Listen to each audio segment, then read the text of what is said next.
성도 여러분, 사람하고 짐승들하고 비교했을 때 닮은 점도 많이 있지만 또 차이점도 많이 있다는 거 아시죠?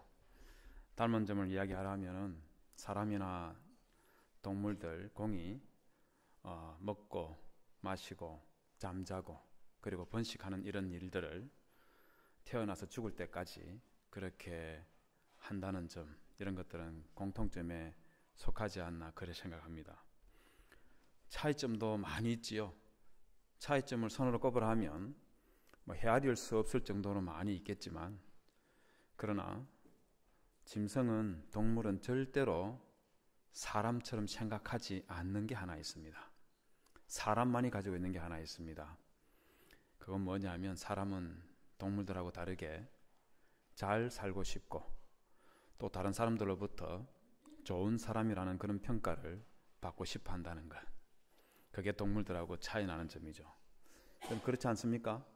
다 잘 살고 싶고 또 다른 사람으로부터 좋은 사람이라는 그런 인정 받고 싶지 않습니까? 그런데 솔직히 말해서 좋은 사람이라고 평가받는 게 쉬운 일입니까? 어려운 일입니까? 우리 모두가 좋은 사람이라고 평가받고 싶지만, 그러나 좋은 사람이라고 다른 사람으로부터 인정을 받는다는 것은 그렇게 간단한 것이 아닙니다. 그런 점을 감안할 때 사도 바울은 정말 말로 표현할 수 없을 정도로 대단한 삶을 사는 사람입니다. 말 그대로 그리스도께서 오신 이후에 이 땅의 전 세계에 그리스도의 복음이 전해지도록 만드는데 결정적인 역할을 한 사람이 사도 바울입니다. 우리 모두가 바울처럼은 살 수 없지만 바울을 본받는 것, 이것은 이따금 우리에게 필요하지 않을까, 저는 그렇게 생각합니다. 사도 바울은 세 차례에 걸쳐서 복음을 전하는 그런 선교 여행을 했었는데 가는 곳마다 다 성공적이었습니다. 우리가 읽었던 사도행전 16장 5절에도 보면 이런 말씀이 기록되어 있습니다. 자료면 보여줄 수 있겠습니까? 이에 여러 교회가 믿음이 더 굳어지고 수가 날마다 더하니라, 그렇게 하고 있죠. 이렇게 된 데에는 그 이유와 비결을 4절에서 이렇게 말하고 있습니다. 사도 바울이 여도성으로 다녀갈 때에 예루살렘에 있는 사도와 장로들이 작정한 규례를 그들에게 주어 지키게 했다고 그렇게 말했습니다.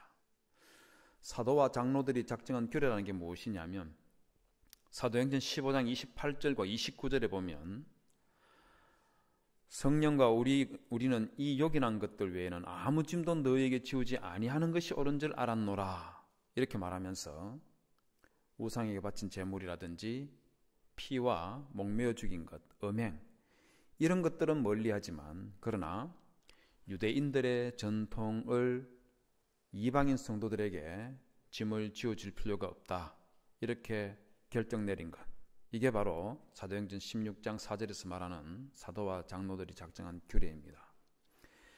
이것들을 교회들마다 알려줬을 때 초대교회 이방인 성도들이 모이는 교회들은 아마 큰 환영을 하였으리라고 생각됩니다. 유대인들처럼 할례를 받고 또 유대인들 전통을 따라서 살아야 된다는 것, 큰 부담이었을 텐데 그 부담을 내려놓게 해 주었기 때문에 성도들이 기뻐하고 즐거워하면서 모이기에 더 힘쓸 수 있었지 않았을까, 그렇게 생각이 됩니다. 그런데 성도 여러분, 사도 바울이 복음을 전할 때마다 가는 곳마다 그렇게 성공할 수 있었던 데에는 이것만 있는 것이 아닙니다. 사도행전 16장 1절에서 10절에 있는 말씀을 보면 사도 바울은 우리가 사도 바울처럼 될 수는 없지만 사도 바울에게서 꼭 좀 배워야 되겠다고 생각되는 그런 내용이 기록되어 있습니다. 그 첫 번째 모습이 무엇이냐면, 사도 바울은 가기 싫은 장소에 찾아가서 자기를 싫어하는 사람을 위해서 자기가 싫어하는 그 일을 기꺼이 하는 그런 모습을 보여주고 있습니다. 사도행전 16장 1절은 사도 바울이 더베와 루스트라에 도착했다 하는 이런 말로 시작을 하는데, 이 말은 사도 바울이 전체 3차례에 걸친 선교 여행 중에서 두 번째 전도 여행을 바로 이 더베와 루스라라는 이 도시에서 출발했다 하는 그 말입니다. 그런데 이 더베와 루스라라는 곳은 어떤 곳이냐면 사도행전 14장 6절 이하에 있는 말씀에 보면 사도 바울이 더베와 이 루스라는 마지막으로 첫 번째 전도 여행에서 마지막으로 들렀다가 죽을 뻔했던 그 도시입니다. 19절에 보면 사도 바울을 미워하는 유대인들이 소아시아, 지금의 터키 지역 곳곳에서 사도 바울이 더베와 루스라에 도착했다 하는 그 말을 듣고 몰려와서 바울을 보자마자 돌로 쳐서 죽이려고 시도를 했었습니다. 여러분 그 모습을 한번 상상해 보십시오. 제가 생각하기에 사도 바울이 처음에는 그 돌을 피하기도 하고 그랬을 것입니다만은 무지막지하게 던져지는 그 돌들 앞에서 사도 바울이 마침내 쓰러지고 그리고 땅에 엎어져서 나중에는 온몸을 부르르 한번 떨더니 축 늘어져 버렸습니다. 유대인들이 사도 바울이 죽었다고 그렇게 판단을 하고 축 늘어진 사도 바울의 몸뚱아리를 질질 끌고 성 밖으로 나가서 사람들이 다니지 않는 그곳에 버려두고 갔던 곳, 그곳이 바로 더베와 루스라입니다. 성도 여러분, 만약에 이런 일을 겪으면 안 되지만 만약에 말입니다, 여러분들이 이와 같은 공경을 채했던 적이 혹시 있다고 치면 여러분 그곳 다시 지나가고 싶은 마음이 들까요, 들지 않을까요? 승용차를 타고 지나가는 것 같으면 그럼 지나갈 수 있을지 모르겠어요. 그러나 걸어서 그 장소를 다시 지나가라 하면 선뜻 내키지 않을 겁니다. 저는 초등학교 2학년쯤에 제가 사는 집 바로 수십 미터 떨어진 곳에 지금은 보기 쉽지 않지만은요, 조그마한 강아지가 아주 무섭고 맹렬하게 짖는 그런 강아지 옛날에 있었지 않습니까? 그런 강아지가 있었습니다. 이 집 앞을 지나갈 때는 늘 긴장할 수밖에 없는데 한 번은 그 집 앞을 가야만 되는 그런 상황이 생겨났었습니다. 빨리 통과하려고 한 20m 전방에서부터 힘껏 뛰어서 그 집 문 앞을 지나가는데 순식간에 먼 흰 물체가 밖으로 툭 튀어나오더니만은 제 바지 가랑이를 물고 늘어졌었습니다. 그 강아지였습니다. 제가 그때 얼마나 놀랐던지 제가 이런 말 하면 정말 부끄러운 일인데 바지 오줌까지 쌌었습니다. 지금 그랬다는 것이 아니고 초등학교 때 그랬다는 겁니다. 제가 그 이후로 저희 어머니께서 그 집 앞을 지나가야만 되는 심부름을 시킨 적이 있습니다. 너무 가기 싫어서 제 동생을 불러다가 얼굴 앞에 주먹을 탁 불끈 쥐고 보여주면서 네가 내 대신 가라 그렇게 시켰던 적이 있습니다. 지금 그랬다는 것이 아니고 초등학교 2학년 때 그랬다는 겁니다. 여러분 초등학교 2학년 10살도 안 된 아이가 그러는 것 충분히 이해할 수 있지 않겠어요? 그런데 여러분 초등학교 2학년들만 무섭고 두려운 장소 지나가기 싫어하는 것이 아니라 여러분 어른들도 마찬가지입니다. 수년 전에 SBS에서 40대가 20대를 바라보는 그런 관점에 대해서 뉴스에서 보도를 한 적이 있습니다. 거기 보면 저기 보시는 것처럼 기자가 지나가는 40대에게 20대에 대해서 어떻게 생각하십니까? 장점이 뭐라고 생각하십니까? 이렇게 물으니까 20대는 톡톡 튀죠. 아이디어도 굉장히 많고요. 그렇게 말했습니다. 맞습니까? 또 20대는 순발력도 굉장히 좋은 것 같아요. 이렇게 장점을 이야기를 했습니다. 그래서 화면이 앵커에게 바뀌면서 앵커가 20대는 한마디로 똑똑하다는 것입니다. 수치로 나타내는 이른바 스펙도 40대와 비교가 안 될 정도로 화려합니다. 한 취업 정보업체가 대학생 2,500명을 조사했더니 평균 학점은 3.62점, 평균 토익 점수는 769점이었고 10명 중 4명 가까이가 해외 연수를 갔다 왔습니다. 그렇게 말했습니다. 한마디로 말하면 20대의 스펙은요 40대, 50대하고 비교했을 때 비교가 안 된다는 겁니다. 저는 신혼여행을 설악산으로 다녀왔습니다. 지금 20대들이 듣기에는 뭐 말도 안 되는 소리인가 이렇게 싶을지 모르겠지만 저의 또래들은 설악산, 경주, 제주도 이런 곳 신혼여행 많이 갔었습니다. 그런데 20대를 두고 있는 이 부모님들 신혼여행 제주도로 가라면 자녀들이 결혼하려고 할까요? 안 하려고 할까요? 어떨 것 같습니까? 안 하려고 할 겁니다. 최소한 몰디브에 가서 뭐 있더라도 한 잔 마셔야지, 그래야지 결혼을 하지. 제주도 신혼여행 갔다 왔다 하면 친구들하고 대화도 못합니다. 나 제주도 신혼여행 갔다 왔어 이렇게 말하면 너는 무슨 신혼여행을 졸업여행 갔다 오듯이 그렇게 갔다 왔냐 하면 대화 자체가 안 됩니다. 최소한 몰디브나 하와이나 유럽 정도는 갔다 와야지, 그래야지 대화가 되는 거죠. 그런데 신혼여행을 이런 곳에 가는 정도가 아니라 6개월, 1년씩 해외에 나가서 어학연수 받고 돌아온 이런 사람들이 20대에는 10명 중에 4명 가까이 된다는 겁니다. 여러분 생각해 보십시오. 이 정도면은요 40대, 50대하고 이 스펙 자체가 비교가 안 돼요. 그런데 다시 기자에게로 화면이 전환되면서 40대가 20대에 대해서 단점이 무엇인가 물었습니다. 그러자 20대는 한 번 힘들면 절대 안 해요. 그렇게 대답했습니다. 맞습니까? 또 20대는 좀 힘들다 싶으면 누군가가 해주기를 좀 바라기도 하고, 아니면 아예 나는 몰라, 다른 사람들이 할 거야 이렇게 생각한다고 아예 쳐다보지도 안 한다는 겁니다. 맞습니까? 대답이 없는 거는 맞다는 겁니까? 틀리다는 겁니까? 말하기 곤란하다는 겁니까? 그런데 여러분, 힘들고 어려운 일 싫어하는 것 20대만 그렇습니까? 30대, 40대, 50대, 60대는 힘들고 어려운 일 막 찾아서 하고 그러는 겁니까? 아니잖아요. 모든 사람은 힘들고 어려운 일 하기 싫어합니다. 무섭고 두려운 장소 가기 꺼려합니다. 그게 사람이에요. 그런데 정말 제대로 된 인생을 정말 보람있게 살아가는 사람은 그런 힘들고 어려운 일 찾아가서 하고, 사람들이 가기 싫어하는 그 장소 꺼리지 않는다는 거 아십니까?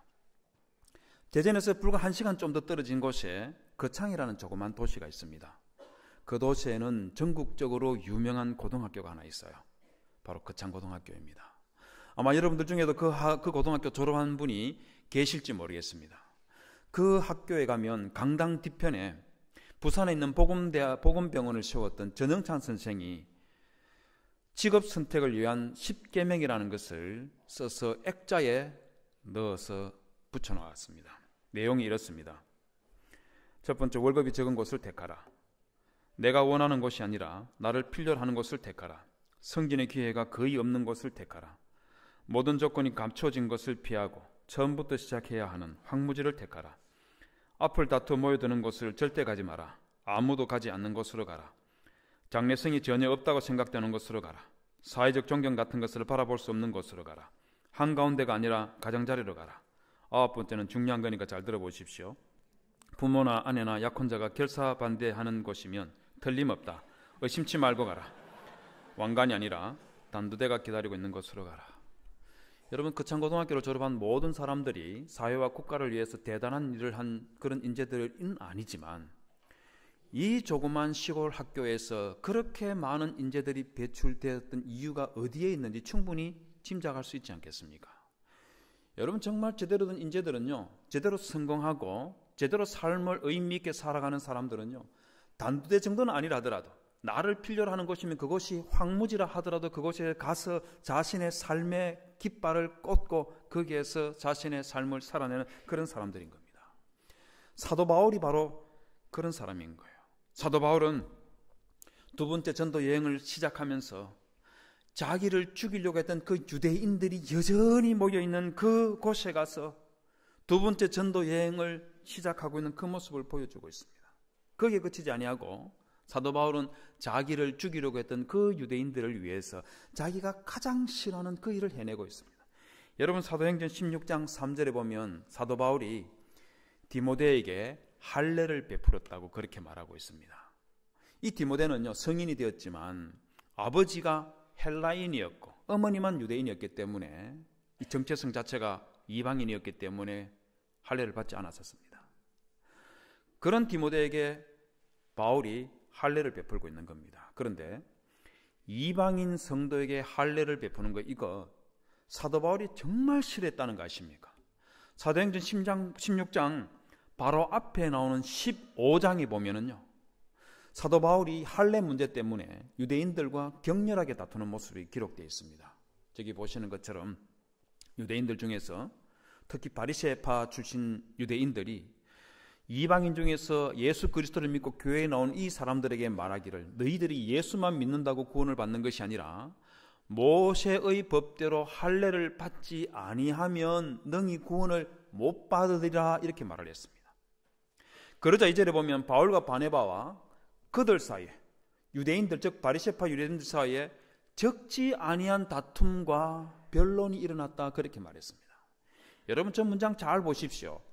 적지 아니한 변론이 일어났다 이렇게 말하는 것이 아니라 적지 아니한 다툼이 있었다는 겁니다. 여러분 적지 아니한 다툼이라는 것은 큰 싸움이 있었다는 거예요.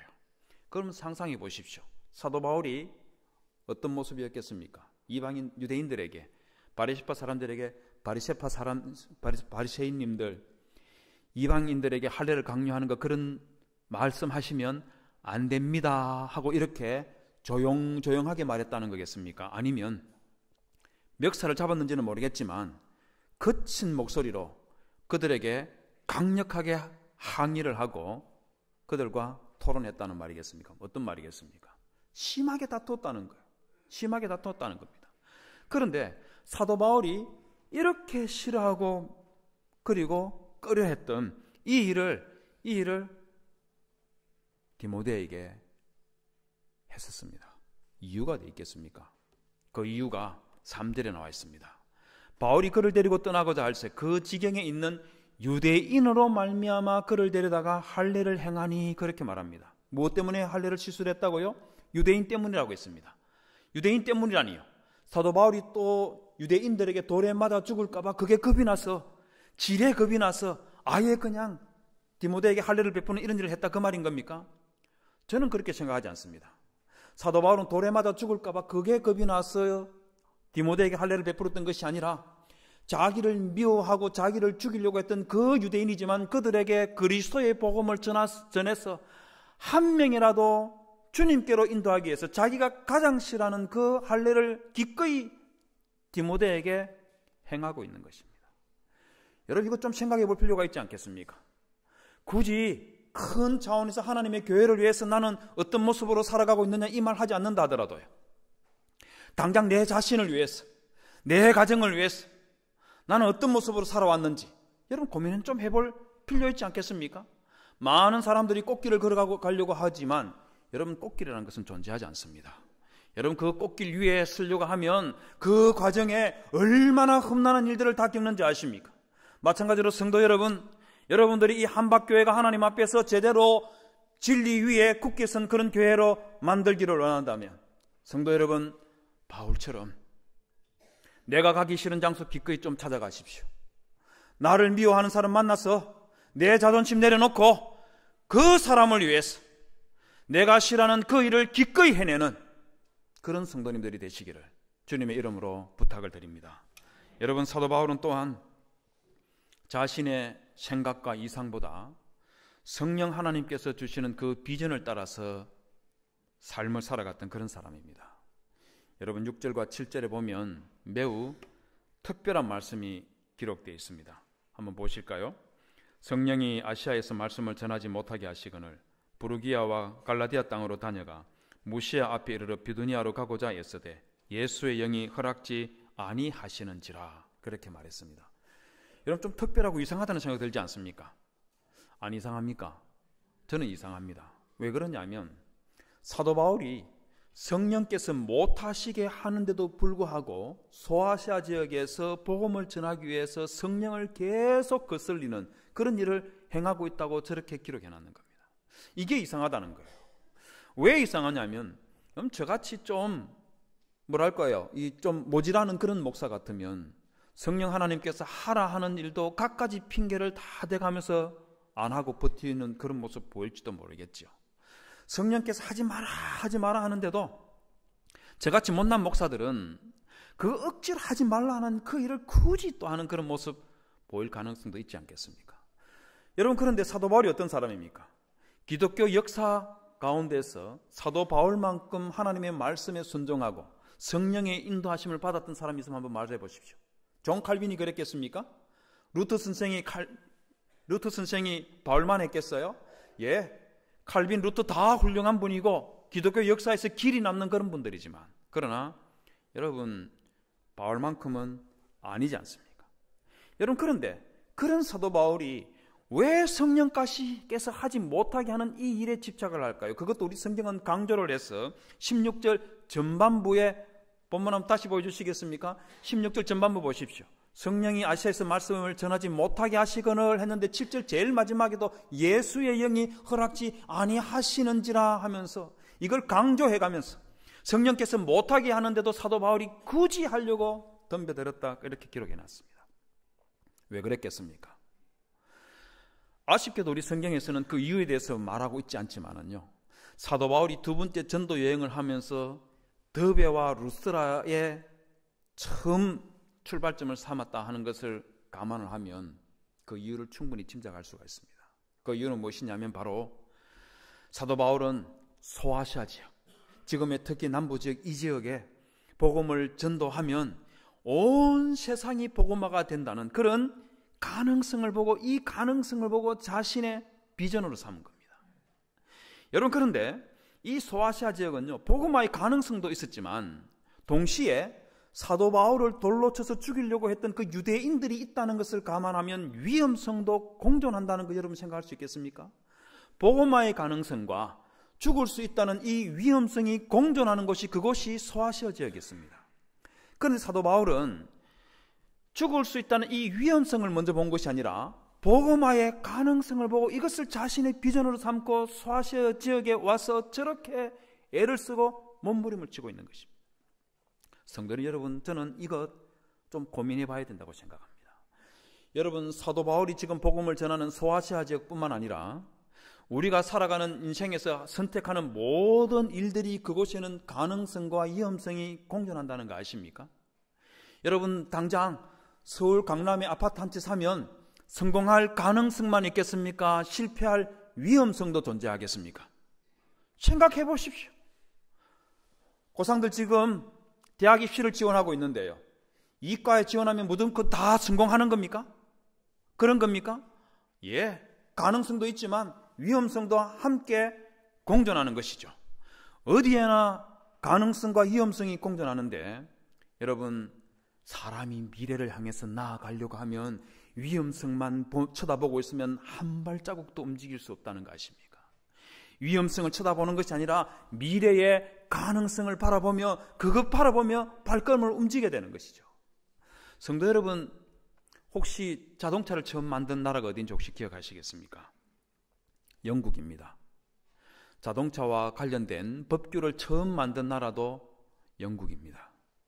지금부터 약 160년 전에 영국 런던에는요, 무게가 작은 것은 8톤에서 무거운 것은 30톤 되는 그런 승용차와 그리고 이 큰 버스들이 굴러다녔습니다.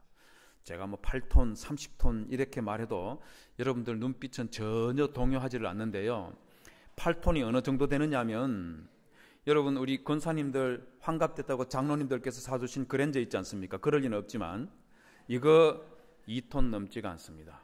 여러분, 자녀들 대학 입시 합격했다고 그냥 운전 연습하라고 그냥 사준 소나타, 그럴 리 없지만 여러분, 이거 2톤 넘지 않다는 거 아십니까? 여러분, 8톤이면은요 탱크 같은 그런 게 굴러다니는 거예요. 이런 차들이 가다가 마차와, 그 당시 주요 교통수단이 마차였는데 마차하고 부딪히면 어떻게 되겠습니까? 마차가 박살나버리는 거죠. 거기에 타고 있던 사람이 죽거나 다치는 일들이 일어나니까 영국 국회에서 이것 때문에 4가지 법규를 만들었습니다. 그 첫 번째 법규가 무엇이냐면요, 한 대의 자동차에 3명의 운전사를 태워라. 왜 3명을 태웠겠습니까? 왜 그랬겠습니까? 한 명은 운전을 하고 한 명은 낮에는 붉은 깃발을 들고 자동차보다 55m 앞을 달리면서 자동차가 옵니다 피하세요, 자동차가 옵니다 피하세요, 이거 하라고 시켰습니다. 깃발은 이해가 돼요. 밤에는 호롱불을 들고 말입니다. 호롱불 들고 가다가 꺼질 수 있는 이 호롱불을 들고 차보다 55m 앞에 달려가면서 차가 옵니다 비키세요, 차가 옵니다 비키세요. 이게 가능하겠습니까? 영국 국회가 그걸 가능하게 만들어줬습니다. 그 당시 차들이 시속 40km까지 달릴 수가 있었는데, 두 번째 항목에 보면은요, 시외 지역을 달릴 때는 최고 속도 시속 6.4km 이하로 달리도록 그렇게 규정을 했었고, 시가지에서는 3.2km 이하로 달리도록 그렇게 규정을 했습니다. 여러분, 시속 6.4km이면은요 20대 30대 청년들이 빠르게 걸으면 6.4km 정도 달릴 수가 있습니다. 걸을 수가 있습니다. 3.2km는 어느 정도 되겠습니까? 임신 9개월 된 이 임산부가 애완견을 데리고 공원을 천천히 걷는 그 정도 속도가 3.2km 정도 됩니다.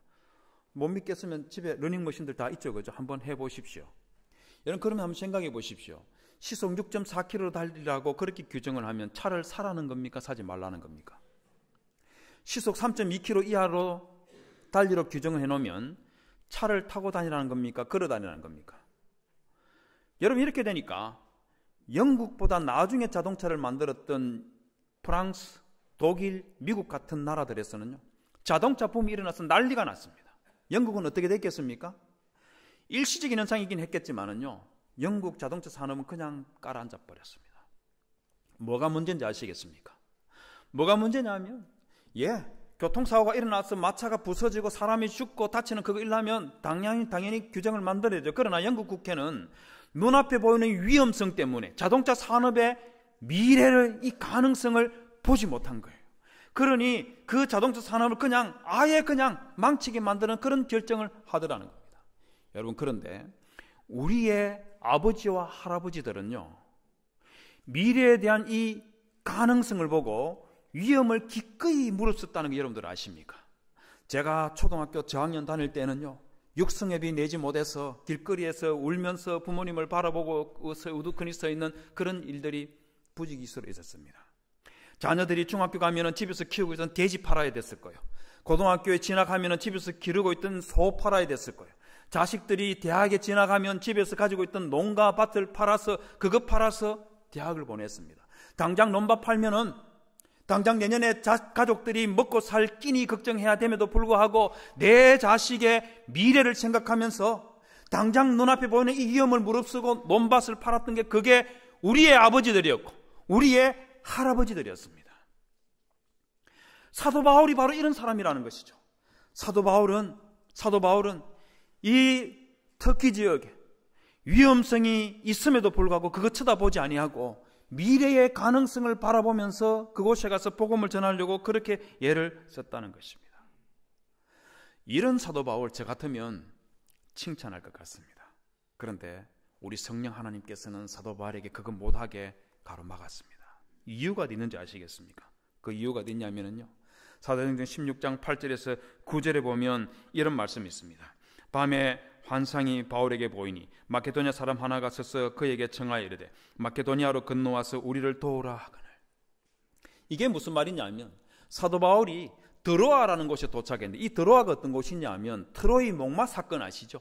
그 트로이 목마 사건 때 폐허가 되었던 그곳에 알렉산더 대왕이 바로 옆에 인접해가지고 세웠던 도시가 드로아입니다. 그곳에 도착했을 때 밤에 환상이 사도 바울에게 보이면서 마케도냐 사람 하나가 청하여서 건너와서 우리를 도우라 이렇게 말해요. 이게 무슨 뜻이냐면 한마디로 말하면 우리 성령 하나님께서 사도 바울에게 야 바울아 네가 생각하는 것처럼 이 소아시아 지역에서 네가 복음을 전하면 50년 100년 복음 전하면 온 세계가 복음화가 된다는 것 그건 내가 알고 있어. 하지만 그 일은 다른 사람에게 맡기고 너는 지금 당장 유럽의 관문이었던 마케도니아를 건너가서 로마 제국을 통해서 전 세계에 복음이 전해지는 그 전초 기지 만들으라고 그것으로 향하여서 나아가라고 새로운 비전을 제시해 주시는 거예요. 당장 눈앞에 보이는 것도 중요하지만 100년, 200년, 300년 이후에 일어날 온 세계에 그리스도의 복음이 전해지는 그것을 생각하면서 우리 성령 하나님께서는 사도 바울에게 또 다른 비전을 심어주시더라는 겁니다. 성도 여러분, 여러분들도 이와 같은 비전과 이와 같은 꿈과 이와 같은 이상들을 가지시기를 주님의 이름으로 부탁을 드립니다. 내 마음속에 내 머릿속으로 만들어내는 그런 비전, 그런 삶의 목표 중요하죠. 가지십시오. 그러나 성도 여러분, 거기에 머물러 있지 마시고 성령께서 여러분들 가슴에 심어주시는 그 비전을 품고 새벽마다 하나님 앞에 나와서 하나님 아버지, 주님께서 나에게 주신 이 비전을 이루게 하여 주옵소서. 그 비전을 품고 기도하는 여러분들에게 우리 하나님께서 복을 주시고 여러분들의 인생을 의미 있게 만들어 주시리라고 저는 믿습니다. 그 믿음 가지시고 성도 여러분들도 성령께서 주시는 그 비전 가슴에 품고 살아가시는 그런 성도님들이 되시기를 주님의 이름으로 부탁을 드립니다. 뿐만 아니라 사도 바울은요, 소명감을 가지고 하나님께서 맡겨주셨던 그 사역을 감당했던 사람입니다. 여러분, 사도 바울은 이 환상을 보고 나서 10절 전반부에 보면 즉각 마케도니아로 건너가기 위해서 힘을 썼다고 그렇게 말을 하고 있습니다. 여러분, 지도를 한번 보시면은요, 저기 지도 한번 보십시오. 지도를 보시면 드로아라는 곳과 마케도니아라는 곳이 어디 있냐면은요, 동그라미를 쳐난 빨간색으로 동그라미를 쳐난 곳이 두 군데가 있을 겁니다. 그 중에서 밑에 쪽에 있는 것이 바로 트로이 목마 사건으로 유명한 바로 그 드로아입니다. 마케도니아는 동그라미가 좀 크게 쳐져 있는 위쪽에 있는 저게 마케도니아입니다. 둘 사이에 뭐가 놓여 있는지 혹시 눈에 들어오십니까? 바로 에게의 바다가 놓여 있습니다. 큰 바다가 놓여 있는 거예요. 그렇기 때문에 드로아에서 마케도니아로 가려면은요, 이게 보통 문제가 아닌 겁니다. 지금은 인천에 가든 부산에 가든 배들도 많이 있고 비행기도 많이 있지요.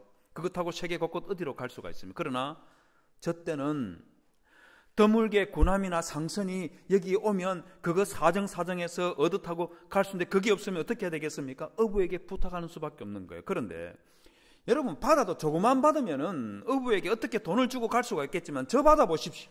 저 큰 바다를 건너가려고 하면 이게 보통 문제가 아닌 거예요. 그러다 보니까 사도 바울이 저 바다를 건너가기 위해서 힘을 쓰고 또 쓸 수밖에 없었던 겁니다. 왜 사도 바울이 저 바다를 건너서 마케도니아를 건너가기 위해서 또 그렇게 애를 썼을 것 같습니까? 그 이유가 어디 있겠습니까?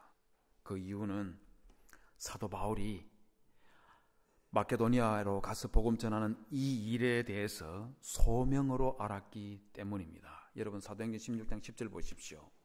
바울이 그 환상을 보았을 때 우리가 곧 마케도니아로 끝나기를 힘쓰니 그 이유를 이는 이라고 말하고 있죠. 하나님이 저 사람들에게 복음을 전하라고 우리를 부르신 줄로 인정함이라 했는데, 부르신다 하는 말, 여러분 영어로 called us라고 돼. call. 여러분, 이 call이라는 이 동사를 동명사로 만들면 뭐가 되겠습니까? 뭐예요? 콜링이죠. 소명이라는 말입니다. 사도 바울이 소명으로 받아들였다, 그 말하고 있습니다. 여러분, 이 소명감, 이게 얼마나 중요한지 아십니까? 혹시 여러분 연암 박지원 선생이 쓴 열하일기라는 책 혹시 읽어보셨습니까? 안 읽어보셨습니까? 막 성경책만 늘 읽었지 그런 뭐 세속적인 책 나는 가까이 해본 적 없다 뭐 그런 겁니까? 여러분, 열하일기는요, 연암 박지원 선생이 자신의 삼종형이었던 박명원 선생이 중국 사신으로 갈 때 북경까지 따라가면서 겪었던 일들, 보고 겪었던 일들을 기록해놓은 그게 열하일기입니다. 마침 이들이 떠날 때가요, 장마철이었는데 압록강을 건너서 중국 땅에 도착해서 첫 번째 맞이한 장애물이 강이었습니다. 그 강을 하나 건너면서 얼마나 고생했던지 열하일기 도강록에 보면 이렇게 글을 써놨습니다. 물을 건널 때면 모두 몸이 떨리고 앞이 캄캄하여 낯빛을 잃고 하늘을 우러러 가만히 목숨을 빌지 않은 자가 없었다. 강 저편에 도달한 뒤에야 서로 돌아보며 축하의 말들을 주고받는데 마치 죽을 고비를 겪은 사람이나 만난 듯이 하였다. 그러나 다시 건너야 할 물이 이미 건너온 물보다 더하다는 말을 듣고는 더욱 기가 막혀 서로 돌아보며 앞이 캄캄해 할 뿐이었다. 성도 여러분, 장마철에 장마에 불어난 빗물 혹시 보신 적 있습니까? 원래도 우리나라 장마 때문에 고생한 지역들 많이 있지 않습니까? 여러분, 장마에 불어난 이 물 무서운 거예요. 건너간다는 건 쉽지 않습니다. 그러다 보니까 물 하나를 건너고 나서 그냥 하늘을 우러러 가만히 목숨을 빌지 않은 자가 없었다 할 정도로 정말 두렵고 그리고 무서운 그런 순간이었죠. 그런데 말입니다. 여러분, 고미숙이라는 분이 열하일기라는 책을 만드는데 그 책에 보면 박지원 선생 일행이 건너갔던 그 지역 지도를 그려놓은 게 있습니다. 그 지도가 이렇게 생겼습니다. 저기에서 한번 보십시오. 파란색으로 실선들이 그어져 있는 저것들이 뭐 같아 보입니까? 저게 뭐 같아 보입니까? 강들입니다. 몇 개로 보입니까? 3개, 4개, 10개, 20개, 몇 개로 보입니까? 저 많은 강들, 저 강물들 말입니다. 장마에 불어난 이 강물들 전부 다 건너서 북경까지 건너가도록 만든 사람이 박지원 선생의 삼종형이었던 박명훈이라는 사람입니다. 북경에 도착해서 박지원 선생이 자기 삼종형에게 형님은 도대체 무슨 정신으로 이 험한 이 강들을 전부 다 건너서 우리를 여기까지 끌고 왔습니까? 이렇게 물으니까 열하기 도강록에 보면 박명훈 선생이 이렇게 말했다고 말합니다. 나는 나란 일로 왔으니 물에 빠져 죽는 한이 있더라도 이는 내 직분이니 또한 어쩌랴 이렇게 말합니다. 여러분 저기서 내 직분이라는 말 한번 보십시오. 내 직분은 저 말이 바로 소명감이라는 그 말 아니겠습니까? 박명훈 선생은요 예수 그리스도를 믿은 적도 없어요. 아니 교회라고는 들어본 적도 없는 그 시대 사람입니다. 그럼에도 불구하고 사명감 비슷한 것 가지고 있으니까 저 엄청난 일을 해내지 않습니까? 여러분 예수 믿고 진정한 소명감 가지고 있는 사람 그 한 사람이 여러분들 가정에 있으면 여러분들의 가정이 변한다는 거 아십니까? 여러분 이런 소명감 가지고 있는 분이 한 분이 이 교회에 있으면 이 교회가 바뀌어질 수 있다는 거 아십니까? 여러분 그런데 사도 바울과 함께 하고 있던 일행들은요 박명훈 선생이 가지고 있었던 이 사명감하고는 비교도 안 되는 그런 사명감을 가지고 있었습니다. 여러분 사도행전 16장 10절을 다시 한번 볼까요? 자료만 보여줄 수 있겠습니까? 저기 보면 이렇게 말씀을 하고 있습니다. 저기 보십시오. 저기 보시면 이는 하나님이 저 사람들에게 복음을 전하라고 우리를 부르신 줄로 인정함이라 할 때에 누구를 부른 줄로 인정했다고 했습니까? 누구라고 했습니까? 우리라고 했지요. 우리라고 했습니다. 여러분 환상을 본 사람이 누구였습니까?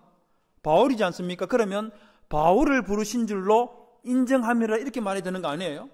그런데 환상을 본 적도 없는 디모데와 누가와 실라가 이 일을 두고 바울 선생님 당신을 부르신 줄로 인정합니다 이렇게 말한 것이 아니라 환상을 본 적도 없는 이 디모데와 누가와 실라가 우리를 부르신 줄로 인정합니다 이렇게 말했다는 겁니다. 이걸 우리식으로 바꾸면 성가대원들이 성가대 지휘자가 가지고 있는 그 꿈을 그건 당신의 생각입니다 하고 외면했던 것이 아니라 우리의 소명입니다 하고 이렇게 받아들였다는 겁니다. 주일학교 반사 선생님들이 주일학교 부장 집사님이 가지고 있는 그 소명을 두고 그건 당신 생각입니다 하고 외면했던 것이 아니라 우리의 소명이다 하고 같이 받아들였다는 거예요. 좀 더 말씀을 드리면 담임 목사님이 가지고 있는 그 비전과 그 소명을 그건 당신 생각입니다 이렇게 말한 것이 아니라 온 성도님들이 그것은 우리의 소명입니다 하고 받아들였다는 거예요. 다르게 말하면 여러분들의 자녀가 기도하면서 가지던 그 소명을 이 어린 아이들이 가지고 있는 이 소명을 아버지와 어머니가 우리의 소명으로 받아들였다 이 말을 하고 있는 것입니다. 성도 여러분 이런 소명을 가진 그런 성도님들이 되시기를 주님의 이름으로 부탁을 드립니다.